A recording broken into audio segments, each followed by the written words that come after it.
আমরা যখনই দেখব যে কোথাও কোনো আধিপত্য করার চেষ্টা করছে, সেটা ছাত্র দল হোক, সেটা অন্য কোনো ছাত্র সংগঠন হোক, কিংবা আমরা দেখছি যে বৈষম্য বিরোধী ছাত্র আন্দোলন এই প্ল্যাটফর্মকেও ইউজ করে অনেকে নানা জায়গায় সন্ত্রাসমূলক কর্মকাণ্ড করছে। আর কিছুদিন আগেও জগন্নাথ বিশ্ববিদ্যালয়ের একটা ছেলে, যে নাকি নিজেকে পরিচয় দিয়েছে জগন্নাথ বিশ্ববিদ্যালয়ের সহ সমন্বয়ক হিসেবে, তাকে আমরা দেখেছি যে একজন বাসের হেল্পারের সাথে মারাত্মক জঘন্য ব্যবহার করছে। এবং এটা কিন্তু সেই ছাত্রলীগের রাজনীতিরই একটা ফলন আমরা বলতে পারি, যে সে এখনও ছাত্রলীগ যে কায়দায় রাজনীতিটা করতো, যে কায়দায় সে তার ক্ষমতা প্রদর্শন করতো, সেটাই করা হচ্ছে। তো যে কোনো প্ল্যাটফর্ম বা যে কোনো দলের নাম ইউজ করে যখন এটা করা হবে, এটাকে প্রতিহত করা হবে। সেক্ষেত্রে আমি সমন্বয়কদের দৃষ্টিও আকর্ষণ করতে চাচ্ছি এবং তাদেরকেও প্রশ্ন করতে চাচ্ছি যে তারা এগুলোকে প্রতিহত করার জন্য কি করছে।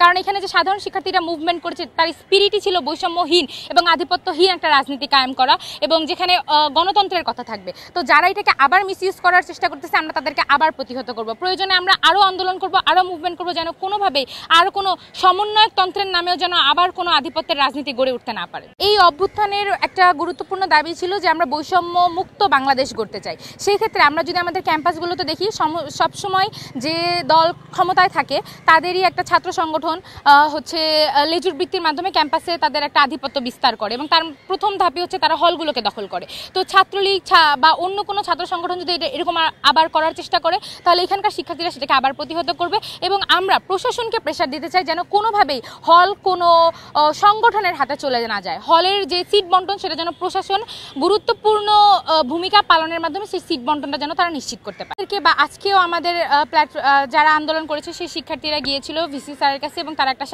স্মারকলিপি দিয়েছে, এবং সে ভিসি স্যার বারবারই এটা আশ্বস্ত করছেন যে কিছুটা লেন্দি প্রসেস, কিছুটা সময় লাগবে, কিন্তু তারা দ্রুত এটার ব্যবস্থা করছেন। এবং তারা বলেছে যে আজকে তারা প্রভোস্ট নিয়োগ দেওয়ার ব্যবস্থা করছেন।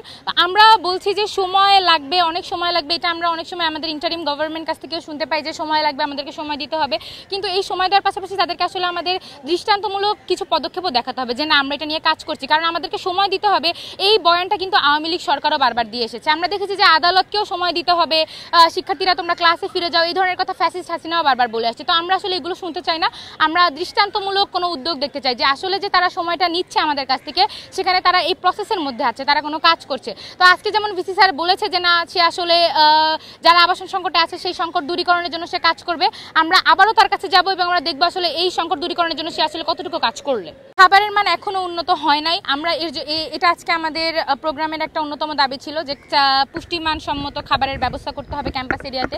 এবং যেসব জায়গাতে নাকি আপনারা দেখেছেন যে ক্যাম্পাস এরিয়াতে বিভিন্ন জায়গায় আপনার দোকান ভাড়া নিয়ে তারা দোকান দেয় এবং সেখানে খাবারের দাম কিন্তু অনেক বেশি হয়, সেটাতে শিক্ষার্থীদের আসলে পুষ্টিমানও নিশ্চিত হয় না, ক্ষুধাও মেটে না। তো সেই ক্ষেত্রে এইখানেও আমরা ভিসি স্যারের কাছে আজকে এই দাবিটা তুলেছি যে অবশ্যই পুষ্টিমান সম্মত খাবারের ব্যবস্থা করতে হবে, এবং হলের যে ক্যান্টিনগুলো আছে সেগুলোতে বিশেষ করে সেই ক্যান্টিনগুলোতে যেন পুষ্টিমানসম্মত খাবার পাওয়া যায়। এবং আমরা এটা নিয়ে আবারও যাব, এবং যতদিন পর্যন্ত আমাদের এই দাবিগুলো আদায় হবে আমরা মুভমেন্ট করতে থাকবো। কারণ একটা গণতন্ত্রের জন্যই আর শিক্ষার্থীদের জন্যই, ছাত্র জনতার গণতন্ত্রের অধিকার যেন রক্ষণ হয়, তার জন্য আসলে এত বড় একটা আন্দোলন ছিল, এত রক্ত ঝরলো। তো সেটা যেন আদায় হয় তা নিশ্চিত করাও আসলে এই ছাত্র জনতারই কাজ।